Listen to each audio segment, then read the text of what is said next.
I'm Brian Barnett. I'm just a regular guy. I'm not a doctor. I have no legal license in any field of psychology. But I did live a large part of my life with borderline personality disorder unknowingly. And I really did rid myself of the disorder completely and permanently. Through that, I've become an expert on issues involving emotional health. I accept no responsibility whatsoever for your feelings, thoughts, behaviors, decisions, and actions, including your decision to watch or listen to this show at all. But I do hope you might benefit yourself from the insights I share. We're all of us, you, me, all of us, carrying different stages of ourself within ourselves. That's true for healthy people and unhealthy people. Think about that we're all carrying different stages of ourselves within ourselves. So, as true as that is for unhealthy people, it's also true for healthy people. I think the first time that I was presented with that notion was when I was reading Dr. Sleep, that novel by Stephen King. And that would have been, right around 2013 or thereabouts. And I gave that a lot of thought. We're all carrying the different stages of ourselves within ourselves. So if you think about that, if you're around my age, which I'm getting closer to 50 every year, there's somewhere inside of me, there's that 3-year-old me. And somewhere inside of me, there's the 10-year-old me, and the 13-year-old me, and the 20-year-old me. All those stages of myself still in there. We grow up, we become adults, but that version of us from first grade is still in there too. What happens to those children? What those little kids inside of us, with all their neediness, all their insecurities? What happens to them? How do they get what they need? Interesting question, ain't it? Well, obviously healthy people, healthy adults, aren't running to their parents every time their inner child feels insecure or scared or confused or needy. Healthy people, then, what are they doing? They are parenting the younger versions of themselves within themselves, and they do this by intuition. An unconscious, probably in most cases, an unconscious understanding that it's not mom and dad's responsibility anymore to take care of that little kid. Whose responsibility is it? It's their own responsibility, ain't it? Not anybody else's responsibility. It's not their wife's responsibility. It's not their husband's responsibility.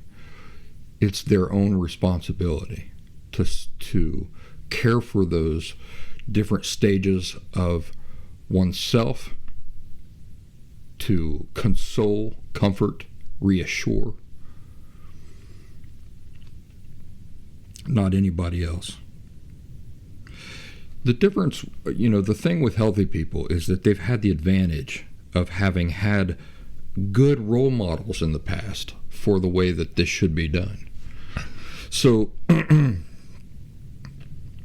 you think about a healthy person who is 50 years old, let's say, and the child inside of them is feeling insecure and scared or needs reassurance, or is confused, or is feeling terrible about things, needs somebody to put an arm around him or her and say, there, it's going to be okay. Or, yes, what you did is wrong. You need to do it better next time, but don't use it to feel bad about yourself. When they need this, they have the experience of the way they were parented to draw on. And so they say, well, my parents, the way that they parented me was in this very healthy way. So now when I parent myself, I know the model. I know how I'm going to do that. In other words, not shaming themselves, being patient with themselves, while at the same time not tilting that teeter-totter too far into permissiveness and so forth. But what happens with people who were raised in unhealthy families? Well, that's a challenge, ain't it? It's a challenge because if you were raised with unhealthy parents, then you did not get that healthy model. I know that's true in my case. For those of you who don't know my story, I lived with completely oblivious to the fact that I had borderline personality disorder all the way up until my mid to late 30s. And then I authentically recovered from it. I rid myself of that disorder completely, permanently, authentically. But I can remember back, and I can put myself in the same boat as many of the people who listen to me, that when we were growing up, we did not have good role models for good parenting. So what would happen now if, now that we are adults and we are recovering from these emotional disorders, the emotional effects of having been raised with unhealthy thinking and perspectives, and we were to just try to imitate our own parents, our own unhealthy parents, in the ways that we now parent our own inner children, what would happen? We would just continue creating the same trouble for ourselves now that they did then. In fact, this is what all unhealthy people grow up to do. First of all, they don't realize that it is their responsibility to parent themselves. Not their husband, not their wife, not their older sister, not their older brother, not mommy and daddy. It's their responsibility. Just think about that for a second, about how unhealthy people are walking around perceiving other people as being responsible for their fundamental needs and that sort of thing. So they're shirking a responsibility and inappropriately perceiving the responsibility as belonging to somebody else. How many husbands do you see insecurely getting angry at their wives and browbeating, I guess is the term, browbeating their wives for not giving them enough attention, not making them feel secure enough. You see, that's an example of that, ain't it? Because if we're talking about a husband, obviously we're talking about an adult human being. Who is responsible for parenting his child's insecurities, his own inner child's insecurities? It's not his wife's responsibility. It's nice when she does fawn over him, but if he's feeling insecure, the resolution to that insecurity is not his wife. The responsibility for the resolution of that insecurity does not belong to his wife. It belongs to him.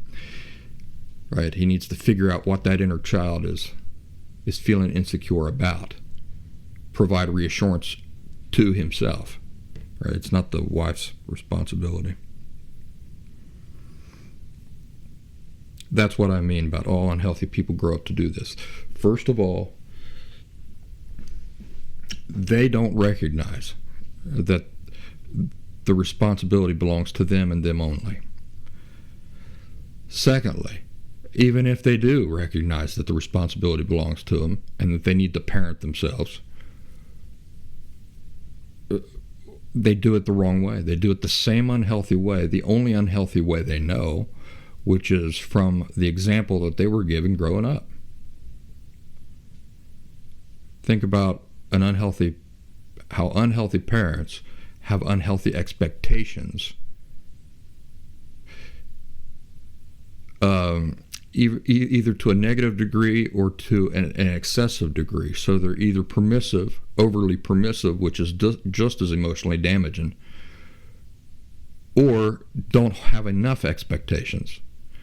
So what did I just do? I just reiterated the same point. So let me say it again. They're either too permissive. In other words, you don't need to have any expectations for yourself. Everything's fine. You just got to accept, and everybody's just got to learn to live with how you are. And then, of course, the flip side of that would be having too many expectations, being too stringent, too strict, not forgiving enough, not compassionate enough. All right, so if you were raised like that with those sorts of parents, and then you go to parent yourself now as an adult, let's say that your parents were too stringent, too strict, did not allow enough imperfection, the human condition, did not allow for enough of that. And then you go to parent yourself, what will you do? Where will your expectations be? They will be too stringent, too demanding, not compassionate enough. And on the other side of the coin, what if your parents were too permissive? Let you run around the neighborhood, get in all kinds of trouble. They never cared. They weren't invested in your life. Did not care. Were not involved. Were not interested. Allowed for everything. You were allowed to do everything. There were no rules.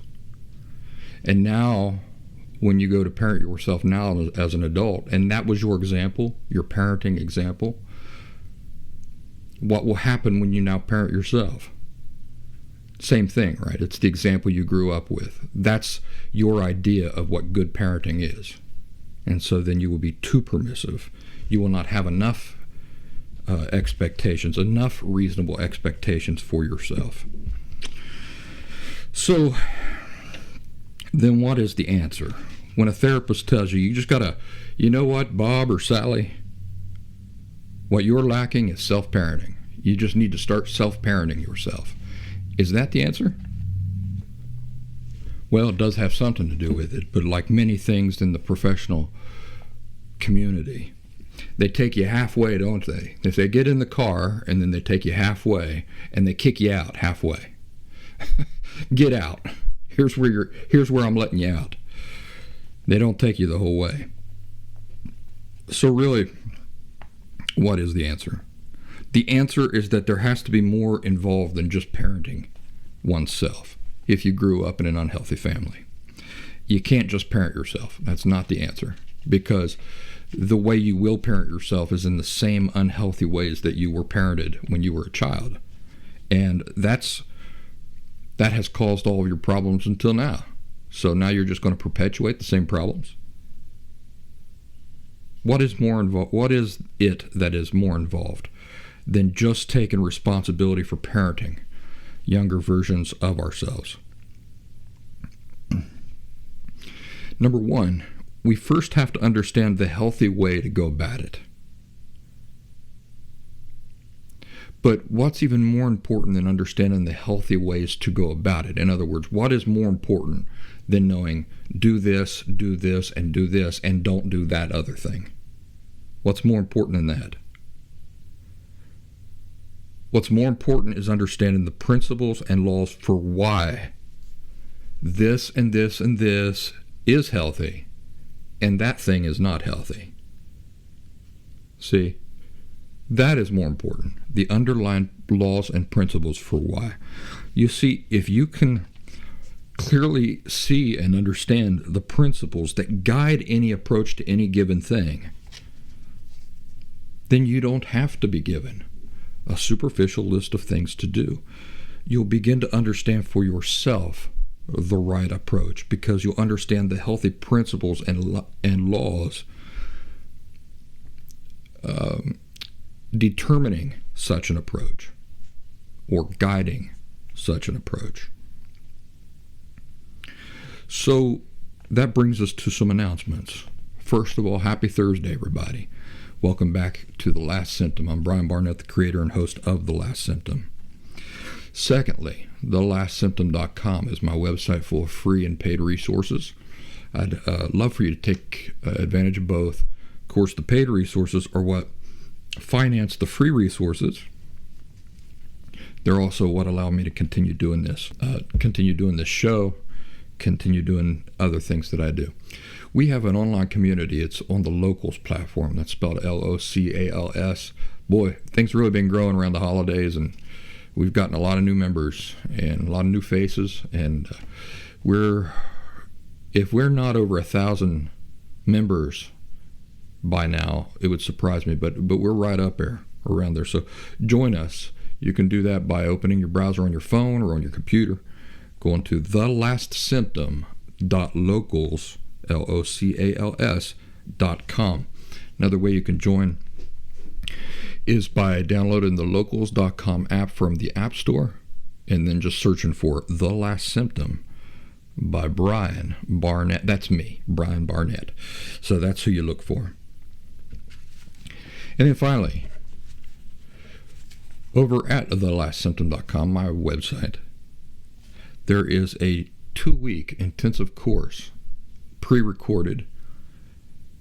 So you'll see me on video presenting a well-developed course for anybody interested in genuine insights about emotional disorders such as borderline personality disorder.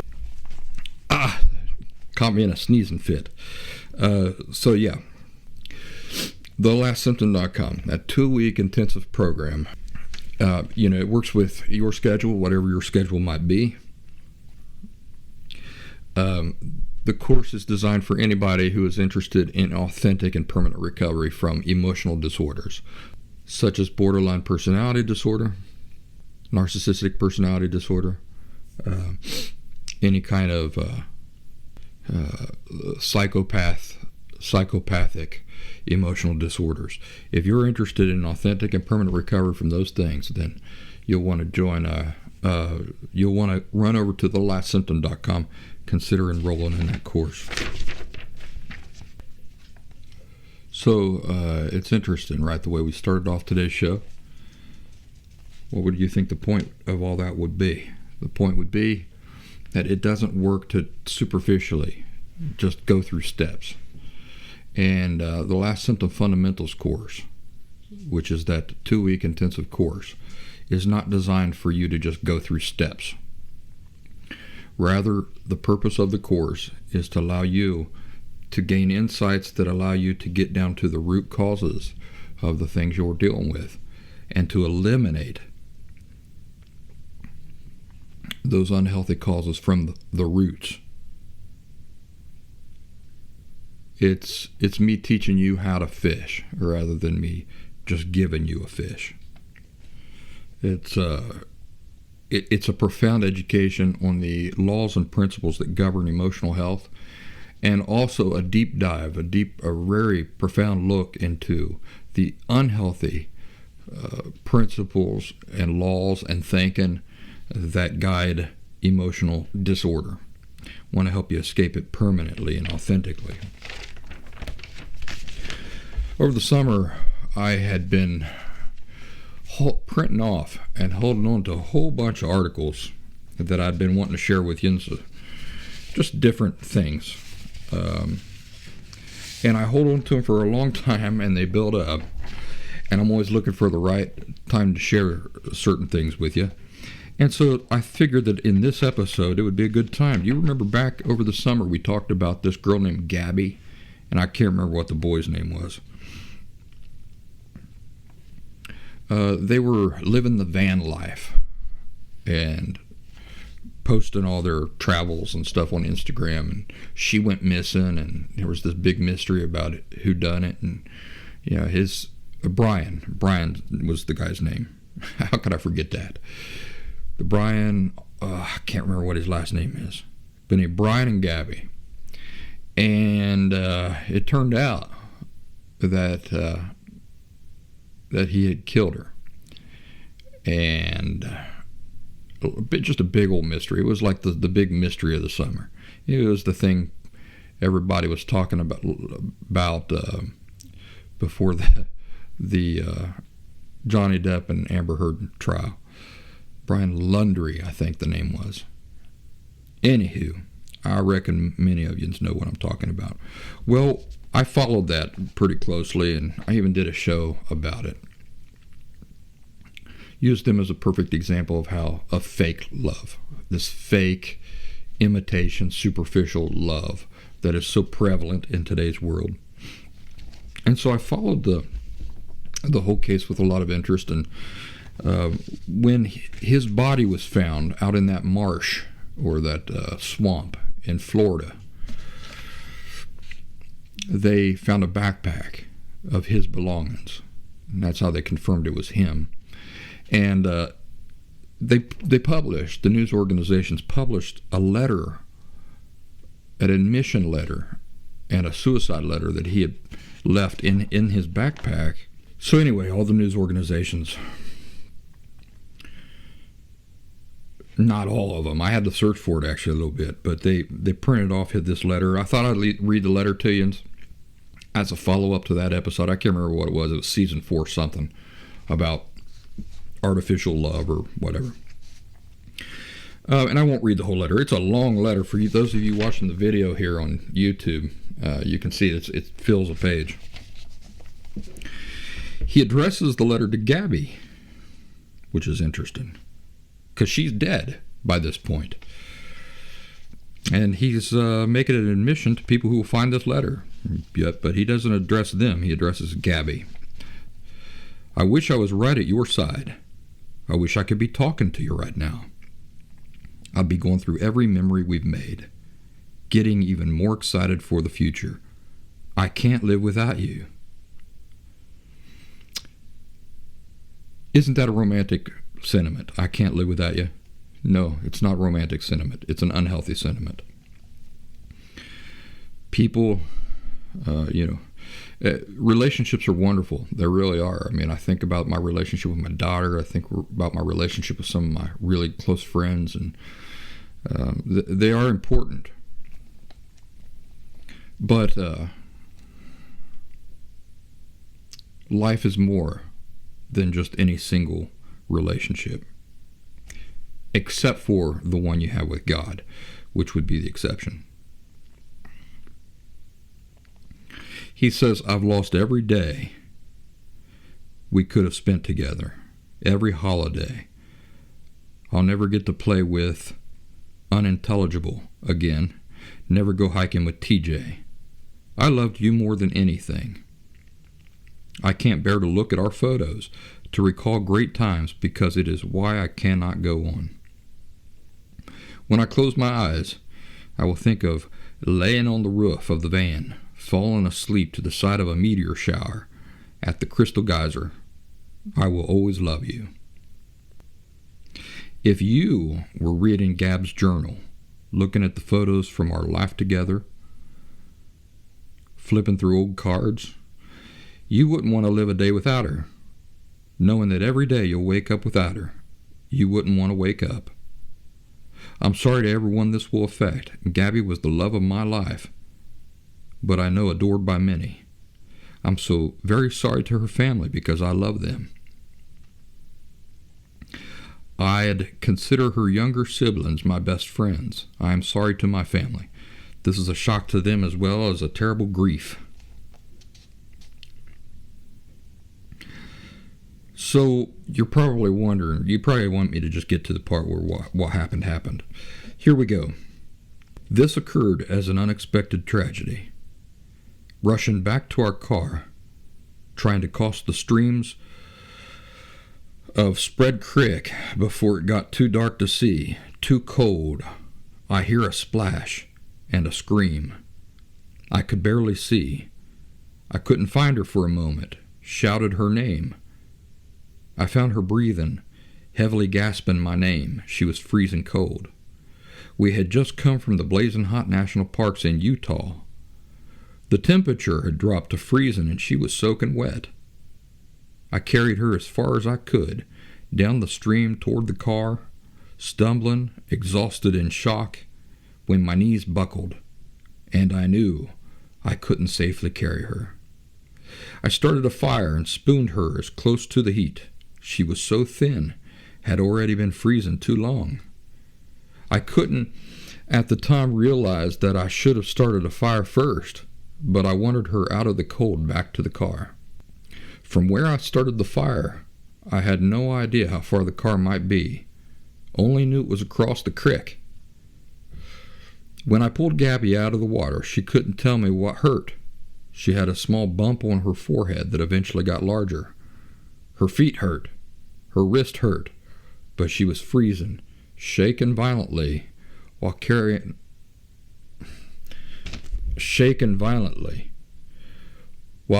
her. She continually made sounds of pain. Laying next to her, she said little lapsing between violent shakes, gasping in pain, begging for an end to her pain.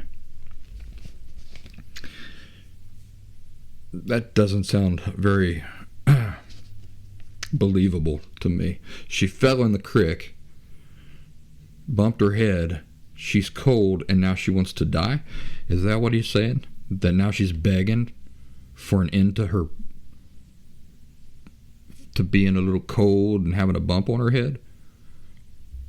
She would fall asleep, and I would shake her awake, fearing she shouldn't close her eyes if she had a concussion. She would wake in pain, start the whole painful cycle again, while furious that I was the one waking her. She wouldn't let me try to cross the creek. Thought like me that this fire would go out in her sleep and she'd freeze. I don't know the extent of Gabby's injuries, only that she was in extreme pain. I ended her life. I thought it was merciful, that it is what she wanted, but I see now all the mistakes I made. Oh, you think? I panicked. I was in shock, but from the moment I decided, took away her pain, I knew I couldn't go on without her. He never says how he took away her pain, but none of this makes sense to me. None of it makes sense to me. It sounds like a storytelling. This is a story he come up with. And I mean, it's a giant leap from the story he's telling to, well, it makes sense to put somebody out of their misery then. Huge gulf between those two things. I don't see how you close that gulf based on her falling into a creek, bumping her head, or having a sprained ankle, or being cold and stuff like that. Her getting angry at him waking her up. He's afraid she's going to freeze to death in her sleep. But bashing her over the head with a rock or choking her to death or something like that seems like a better thing to do. No, I don't buy any of this. So he ends this. This is where they found him. He says, "I have killed myself by this creek." This was in Florida. "In the hopes that animals may tear me apart, that it may make some of her family happy." So that's the letter. I don't know if I saved this somewhere or not. If I did, I'll post it to the Last Symptom Online community over there on Locals, and we'll get some dialogue going about it. See what everybody thinks. I just want to share it with you. If you want a companion episode to this letter I just read, in fact, let me look that up. Do I have any? I can't look it up right now. But listen to the episode where I highlighted their story back over the summer. It was season 4, episode something, and it was all about love, fake love, artificial love, that sort of thing. How about the conversations we've had in the past about how people are just people? So everybody said, oh, no, not this person. This person's a doctor. This person is not a person. This person is a doctor. Or, no, this is not a conclusion that people reached. This is a conclusion that scientists reached. They're not people. They are, but they're scientists first, and then they're people. And we've had that conversation many times, haven't we? That the most important thing always is that they are people. Always. Oh, no, but this guy is the president of this huge country, huge important country, this is a really important person. He's a president. No, he's a person, and then he's a president. In all cases, even when you're evaluating the things I say and the things I do, and everything that all the work that I do with Last Symptom, the first and most important qualifier there is that I am a person. And then I'm Brian Barnett, Last Symptom guy. Your doctor. It's wonderful that he knows so much about the human body and stuff like that. But first and foremost, he's a person. How about your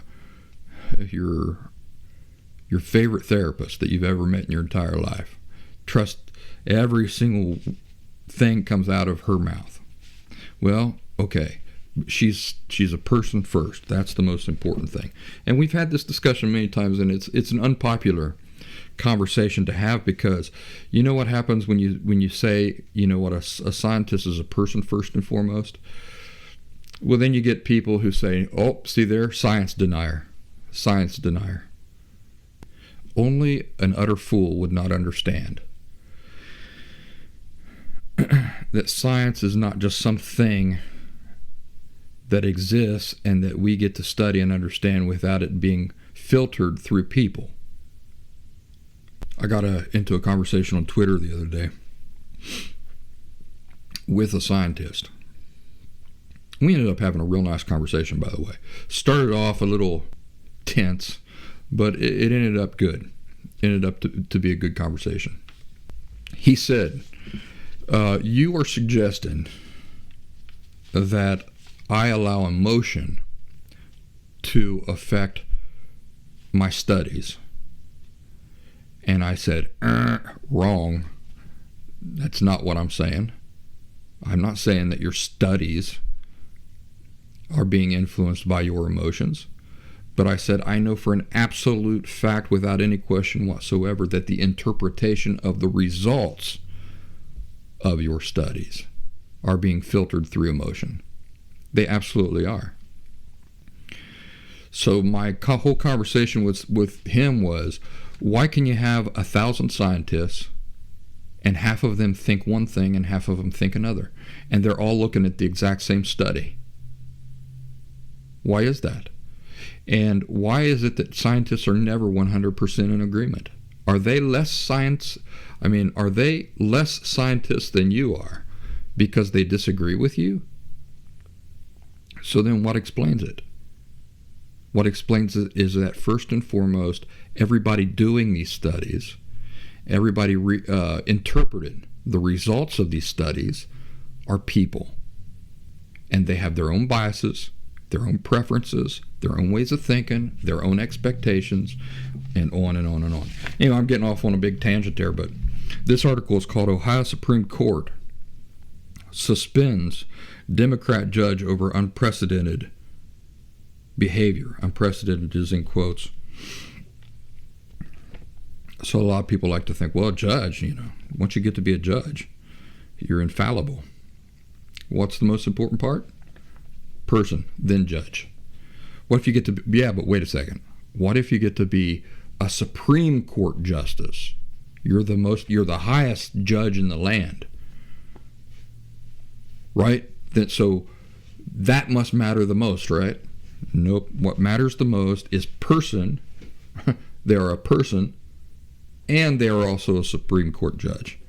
So anyway, this article says the Ohio Supreme Court has indefinitely suspended a local judge citing unprecedented misconduct that includes falsifying court documents, issuing illegitimate arrest warrants, donning inappropriate attire in court. Cleveland Municipal Court Judge Pinky Carr was what a name, huh? Judge Pinky Carr was found to exhibit such misconduct that comprised more than 100 incidents over a period of about 2 years. You thought I was going to say over a period of like 50 years, didn't you? Nope, 2 years, 100 incidents. The misconduct encompassed repeated acts of dishonesty, the blatant and systemic disregard of due process, the law, court orders, and local rules, the disrespectful treatment of court staff and litigants, the abuse of capious warrants, and the court's contempt power, stated the court's per curiam opinion. That misconduct warrants an indefinite suspension from the practice of law. Justices agreed with the court's 3-panel Board of Professional Conduct's assessment that Carr ruled her courtroom in a reckless and cavalier manner, unrestrained by the law or the court's rules, without any measure of probity. I was never a legal interpreter. Without any measure of probity or even common courtesy, and that she conducted business in a manner befitting a game show host rather than a judge of the Cleveland Municipal Court. Carr was found to have ignored an administrative order by the presiding judge of the Cleveland Municipal Court to postpone hearings around March and April 2020 amid the COVID-19 pandemic. In addition to not rescheduling hearings, she was determined to have issued arrest warrants for at least 20 non-jail defendants who did not appear in court. Furthermore, she waived fines and court costs for people who were brave enough, quote unquote, to appear in court in this period. Carr also lied to local news media and to her presiding judge that she did not issue arrest warrants.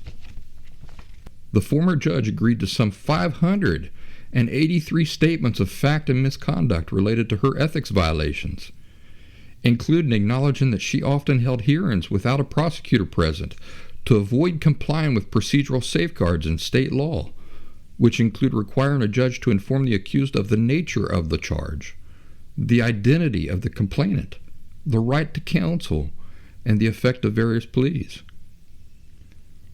Carr acknowledged that she falsified court journal entries to conceal her actions, which included unilaterally entering no contest pleas and then finding defendants not guilty of their charged offenses, or arbitrarily waiving fines and costs for defendants whom she had found guilty, but without looking into their ability to pay the fines.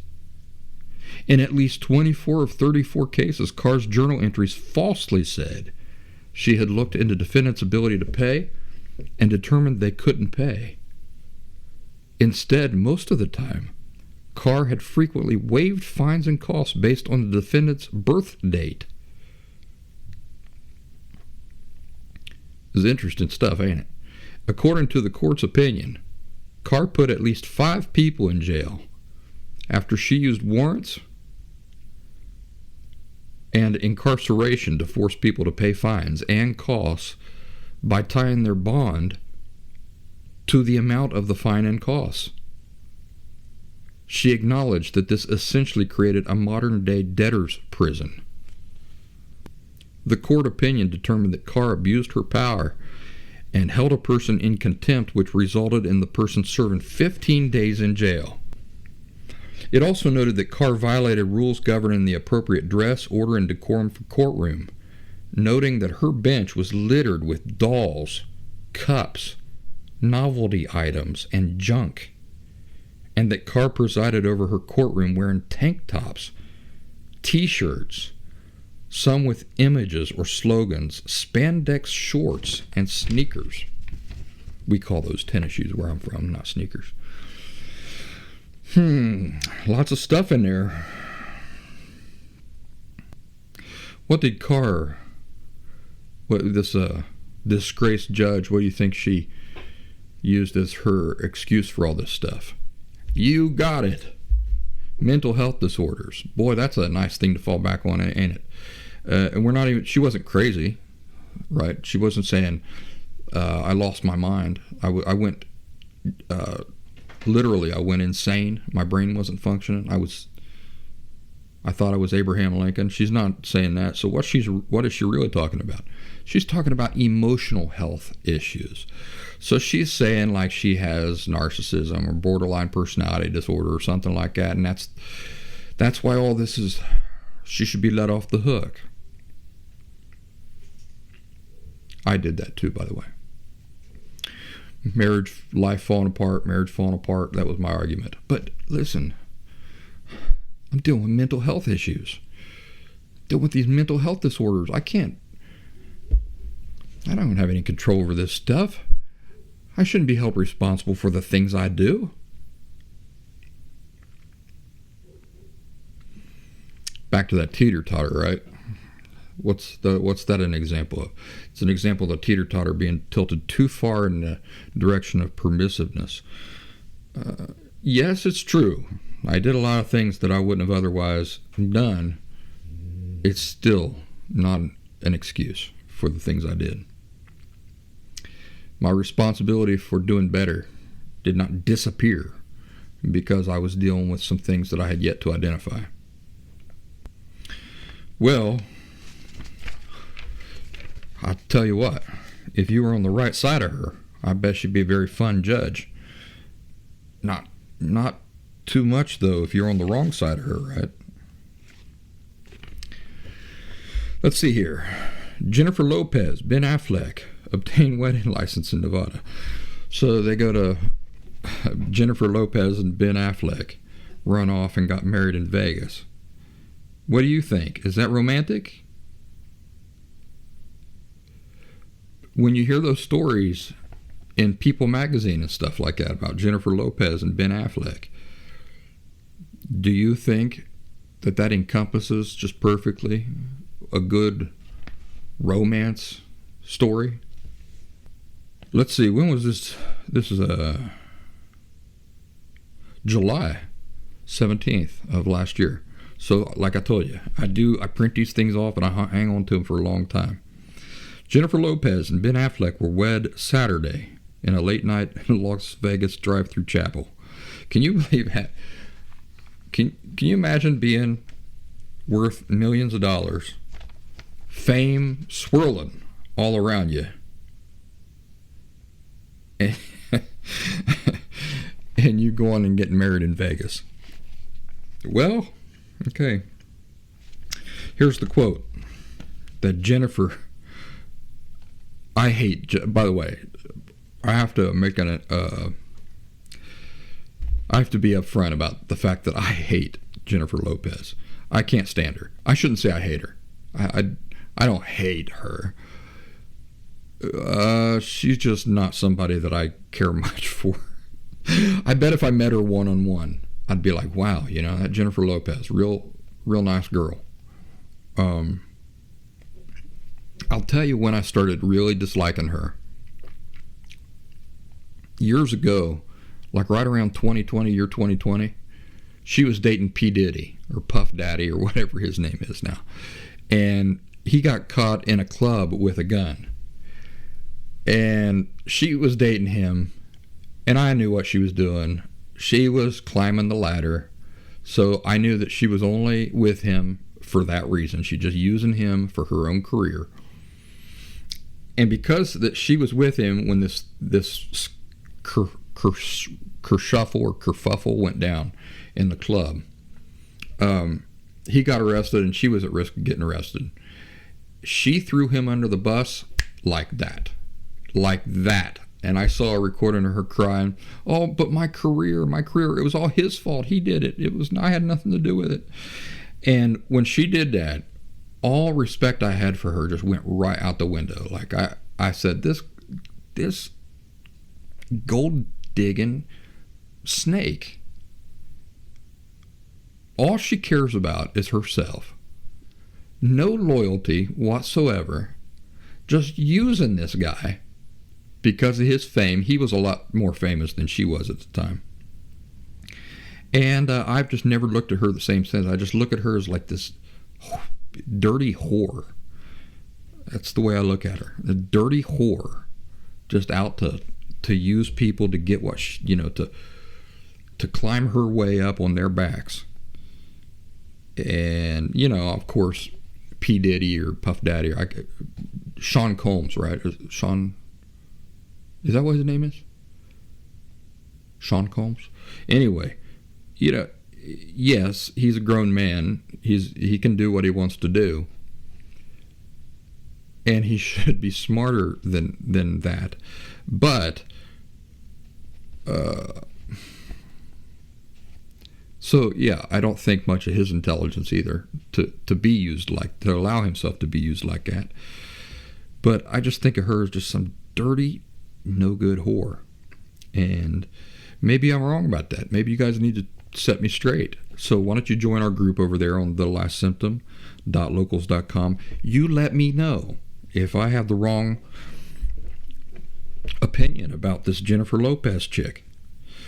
She says, love is beautiful, love is kind, and it turns out love is patient. 20 years patient, wrote Lopez in a message signed Jennifer Lynn Affleck. They flew to Vegas, got married. Now they're going to live happily ever after, aren't they? Because this is true love based on healthy laws and principles, right? Their marriage is based on true, healthy laws and principles. You think so? Well, time will tell. And after the divorce, I'll do another show. How about that? But it seems more likely to me that these are folks who have not figured out yet that there's no such thing as healthy or unhealthy relationships. There's only such thing as healthy or unhealthy people, right? So, ladies and gentlemen, that's our show for this week. One last announcement. The Last Symptom podcast is not going to be a weekly thing anymore. But don't unsubscribe.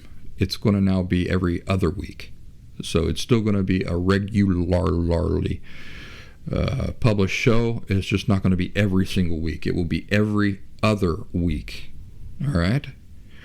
I think that is a more reasonable approach to things given where we're at in the evolution of The Last Symptom, the number of episodes we have in the bank that many newcomers will need to be able to catch up to, and the fact that we're now doing live streams every Monday on our Last Symptom online community. So if you're a part of our online community, you can benefit from the live streams that I do every Monday.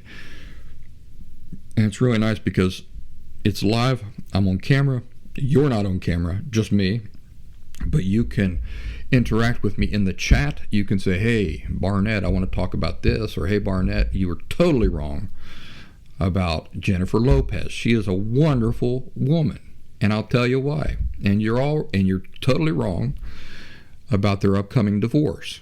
I'll tell you why. So, if you're really missing out if you're not a part of our online community there. So join us there on thelastsymptom.locals.com or by downloading the locals.com app from the App Store and searching for The Last Symptom by Brian Barnett. We'd love to have you over there. Folks, happy Thursday. Happy upcoming Friday when you're probably listening to this. Hope you have a wonderful weekend. Please be compassionate, patient, kind with yourselves, unless your tendency is to be way too permissive with yourself. In that case, if you're already being way too permissive with yourself, be less permissive with yourself. Hold yourself to higher expectations. Have a goal in mind. Figure out how you can make the reality of the accomplishment of that goal more realistic in your brain. How can you make it so real that you can see it? You can almost reach out and touch it. We'll help you get there. Take care. We'll see you soon.